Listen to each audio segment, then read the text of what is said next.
I just watched ZHA 2 in theaters, and I'm going to tell you if it lives up to the hype and what the hidden messaging is. So thank you everybody for tuning into the Hot Pop Boys. So recently I made a video talking about the hype of ZHA 2. It's the highest grossing animated film of all time, and it is the highest grossing film in all of China's history, period. And then somebody goes, bro, can't believe you talked about this whole video without watching the movie. Oh, Fung Bros didn't do the due diligence of watching the movie before they talked about the movie. Hey, I'm here to review the movie now, all right? This Saturday, I paid $21 for adult tickets, watched it with another person, not David, my brother. But anyways, I'm here to give you my thoughts because watching the movie after I had talked about it and watched the trailer and all that stuff, it is a different experience and I took a lot away, and I want to talk about it as a perspective from an ABC, somebody who is familiar with the Chinese language and culture, obviously, but I'm not fluent in it, and there is no English dubbing for the movie yet. So as you can watch it in theaters in America, it is in Chinese. And yeah, I mean, anyways, let's just get into it because I really want to talk about this movie because this movie is of a lot of significance. And if you want to know why, then watch my previous video on it. But point number one, ZHA 2 is wildly entertaining. Okay, it is funny. The gags are hilarious. The action sequences are great. The colors are amazing. The set design, I know it's animated, but again, like I said in my previous movie, a lot of animated films from America kind of take place in reality, and they're not as like crazy and mystical and heavenly as, you know, ZHA 2 would be. ZHA 2 kind of reminded me if you blended Avengers with Kung Fu Panda and Shang-Chi and then made it like a kid's film, right? But those are the best comparisons I can give you of movies that you're probably familiar with. So on a surface level, it is just entertaining and it's funny and kids can watch it, right? And the voice acting is hilarious. Some of the faces are hilarious. Like look at this Wu Liang. Like, come on. That just, I cracked up every time he was on screen.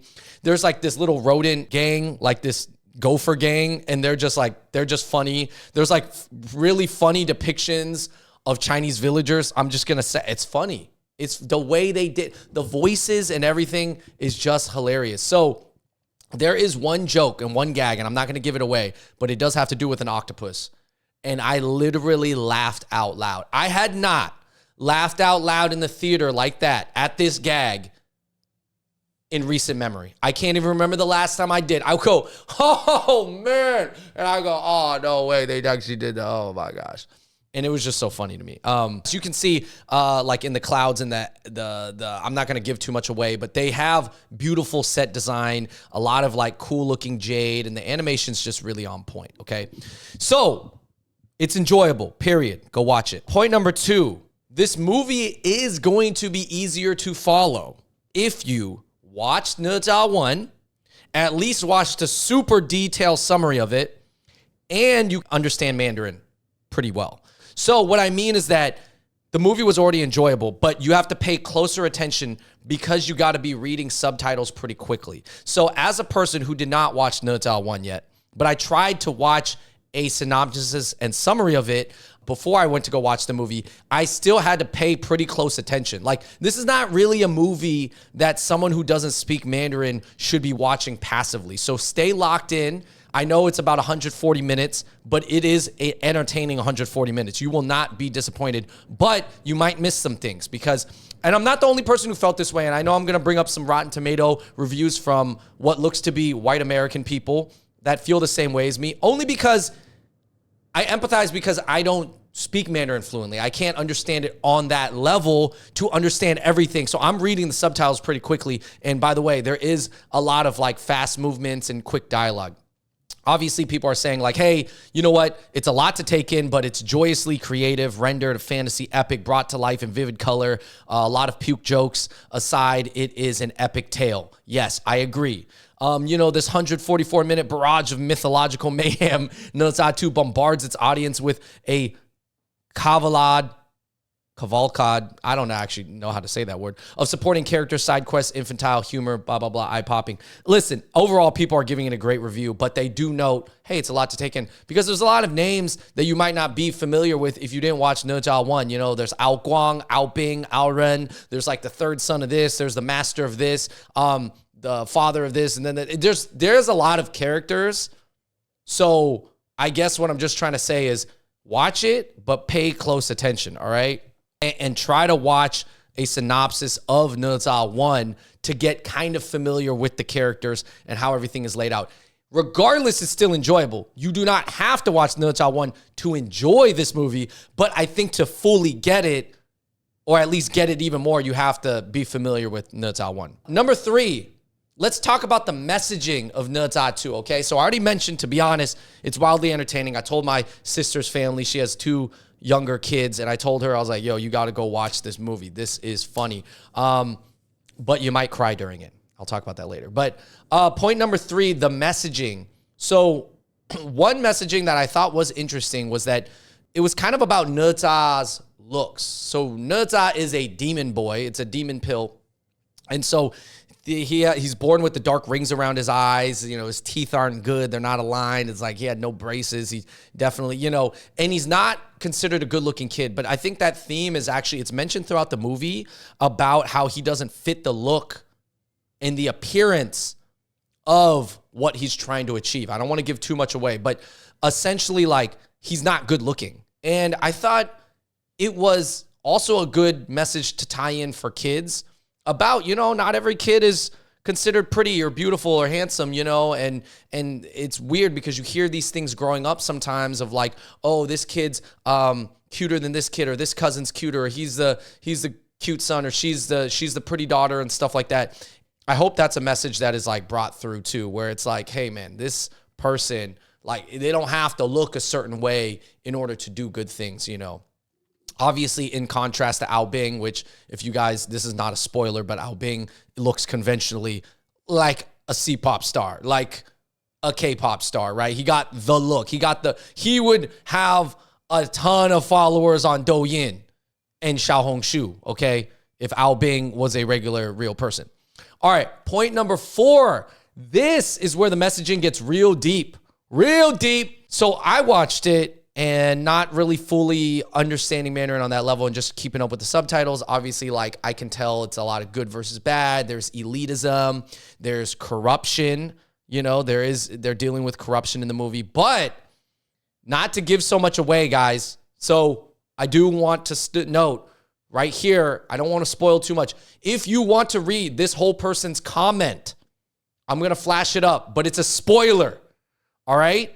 All I'm going to say is that there is a lot to this movie that is tied to geopolitics in the world right now, okay? And Zhao, the director, I'm sure is very smart. He knows this, man. So this person, this comment here by Never Lovin' Jr., he breaks down what he thought was basically like that this represents America, and then this is Russia, this is NATO, this is where China's place. Also, I noticed that, like, this is not a spoiler, but in the movie, like, people who are different are demonized, you know, and maybe they just come from a different culture or a different perspective, but they're kind of considered bad automatically. And that does kind of tie into, you know, how America often depicts other people. So this is a movie from China.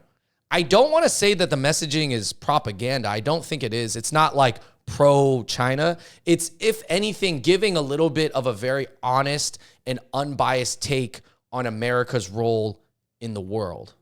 Again, that's all I'm really going to say. You can read the rest of this comment. I cannot confirm that this comment is completely true, but it makes sense.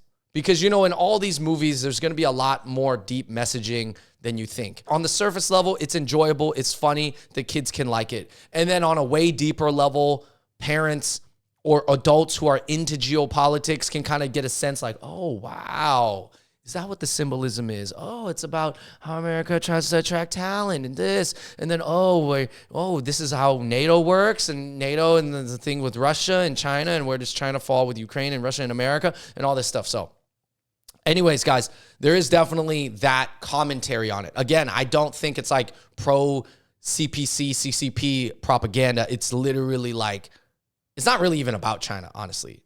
Obviously, it's about Chinese mythology, but it's not about the Chinese government. And I really don't see the parallels. No one's mentioned that. It's actually just maybe commentary, you know, just like a lot of good things are commentary. Point number 5, you might cry. You might cry. Did I cry? Maybe I thought about it. Maybe it was like tear jerking, but I didn't have any tears, but someone else might have cried. And other people cried in the theater too, for sure. I mean, there's a lot of family stuff in the movie as well. You know, some really heartfelt moments. So but that's what a good movie is, where you can be, you know, you tie in these puke jokes and fart jokes and these gags in with these very heartfelt, emotional moments where you almost like you're looking at these like mythological characters, but you're like feeling it, you know? Honestly, the movie's just overall really good. It's just really good. And I recommend you watch it, but you got to pay attention. Already, some of my friends have asked me like, yo, should I go see it? Should I go see it? I'm like, you should. Stay locked in though. Stay locked in, especially if you can't understand Mandarin very well. Stay locked in, but it's worth it. It's a really good movie, and it is honestly better than a lot of the other animated movies I've seen. I didn't see Inside Out 2 yet, but this movie it's good. So other good comments from my last video. I watched ZHA 2 in theaters, and I was completely blown away. The storyline, visuals, and especially the fight scenes, they were animated so well. Even the dragon movements and the storyline is interesting. The animation has already surpassed Disney's. Considering it's a box office hit, it will keep improving from here. Another comment, I just watched it in Hong Kong. Actually, a really freaking good movie. The battles were awesome. The lighthearted, emotional moments hit hard too. It totally deserves the $2 billion it's making. The political message where bad people are not always bad, good people are not always good, is something people should be more aware about. Wow. The movie is simple enough for kids to enjoy while deep enough for adults to dive in. It touches on topics of personal self-worth. Yes.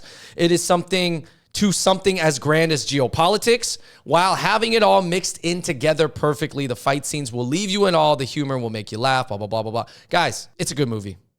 Got a lot of depth, but also just enjoyable on a surface level.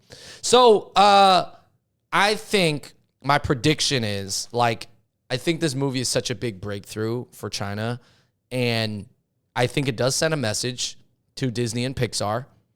I really think it does, because like this movie is not only meaningful, but it's not just meaningful like on a micro level about your emotions and like kids going through puberty, which is important. By the way, Inside Out movies are very, I would recommend everybody watch Inside Out #1 too. But like the fact that you can make these geopolitical connections while in a kid's movie, that's something never seen before, right? WALL-E was a good movie because it kind of talked about the future and futurism and like AI and all this stuff. So WALL-E, I think that was a good movie. ZHA 2, talking about geopolitics, weaving that into Chinese mythology while making it funny and action-packed. Totally worth the $20. That's New York prices anyways. All right, everybody. So let me know. Again, I talked about the movie before I watched it, and now I'm talking about it after I watched it, and it's great. It's worth the hype. Until next time, I'm out. Peace.